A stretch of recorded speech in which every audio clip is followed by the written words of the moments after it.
Is this the tree of heaven or the tree from hell? You decide.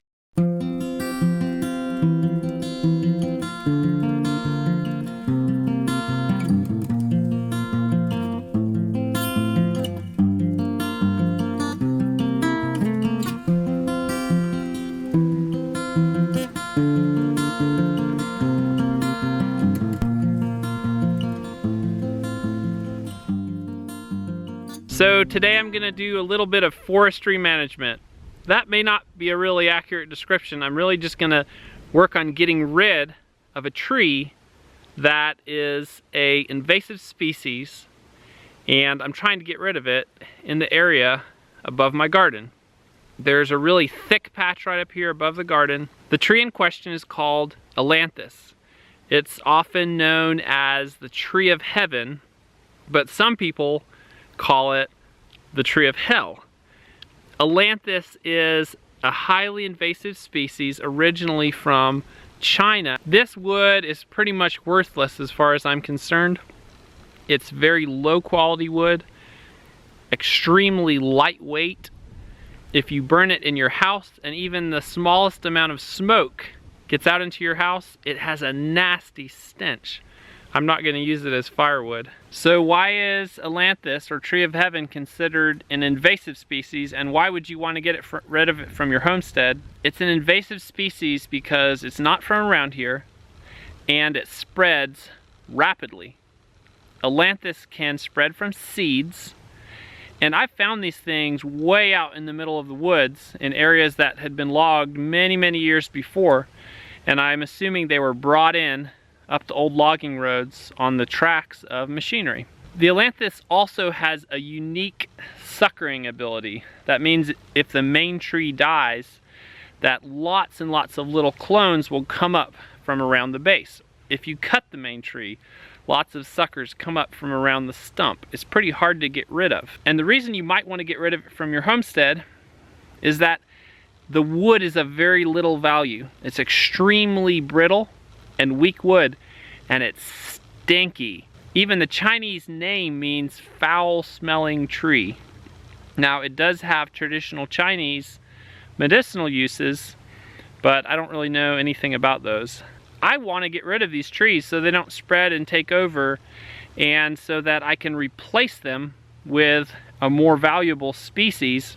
My plan is to get rid of these trees slowly over time.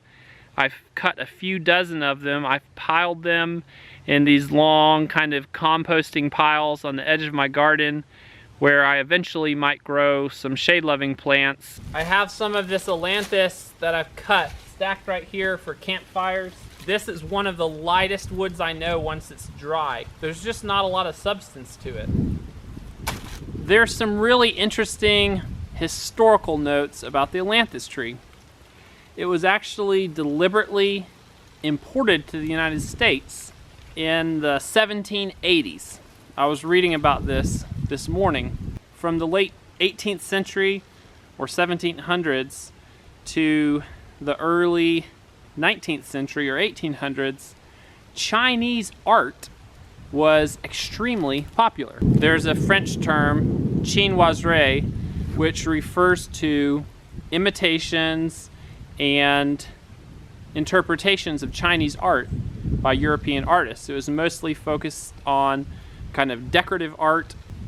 So people were really fascinated with the distant East, and they loved Chinese art. So they brought these Chinese trees over because they thought they were amazing. So they ended up coming to the United States, and they are here to stay. Another interesting historical note about the tree of heaven is that it's actually the tree in the well-known book by Betty Smith called A Tree Grows in Brooklyn.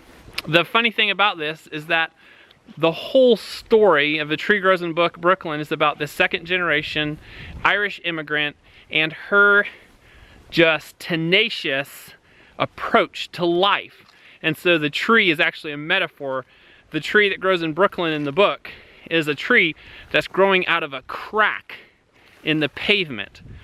And that's really the character of this tree. It will grow anywhere. It will grow out of a rock pile. For example, up here behind my house, it will grow in a city. You can commonly find these trees growing downtown in cities. They'll grow anywhere. All it takes is a seed. That's why they're called an invasive species. Here's some suckers coming up from a tree that I hacked off last year. And I'll just show you, this stuff is super brittle. And even now in the winter, it really smells bad. So you might ask, why do they call it a tree of heaven then? Well, it does have tons of beautiful, sweet smelling blooms on it in the spring and early summer. That's why. Here's one tree I dropped last week and the whole inside is totally rotted out. So I'm up here with my birthday present, my Husqvarna hatchet that Bree got me. These things are great. They run about half price of the really high-end Swedish hatchets, but they are handmade in Sweden and they're very high quality for the money. My other birthday present, some nice gloves. And it's a beautiful day, but it is cold out here. It's about 30 degrees, but it feels like about 20 with the wind. There's been about a steady 10-mile-per-hour wind out here today. It's the coldest it's been yet. It's supposed to be in the teens tonight, and I'm pretty thrilled because I want all the ticks and bugs to freeze.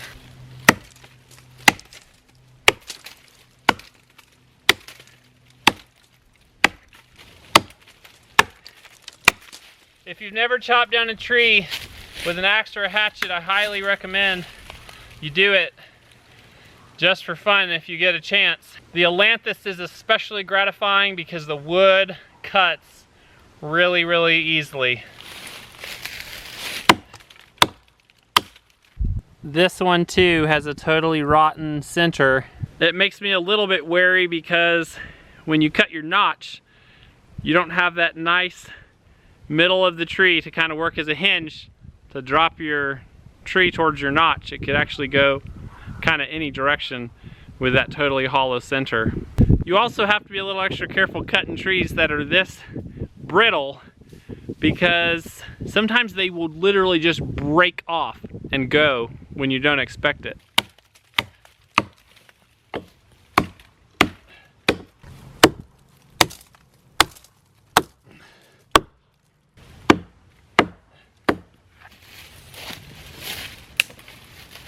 All right, there's my notch. I'm trying to have this tree drop that direction.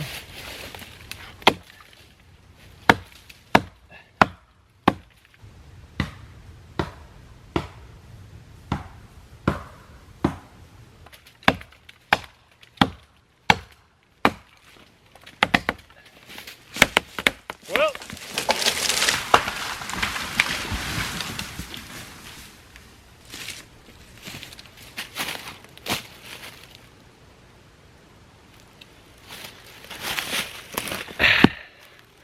All right, so it fell the opposite direction of where I was trying to cut it. I knew that was a possibility and I knew that way was clear as well, but that's a little disappointing. I was able to drop the one the other day exactly where I wanted it. When you're cutting trees, you gotta be careful. If anyone's around, you need to make sure they're in a safe area, which would be perpendicular to where the tree's gonna fall, or where the tree could fall. Here's where the tree fell, and just to show you how brittle this wood is, this big tree fell on this smaller Ailanthus tree, and look, it just snapped the whole tree right off. So now the tree's laying partially out into this grassy area that I want to be able to mow come spring. So I'm just gonna cut it here and cut it back here and just clear the brush back into the edge of the wood and into those brush piles that I already have.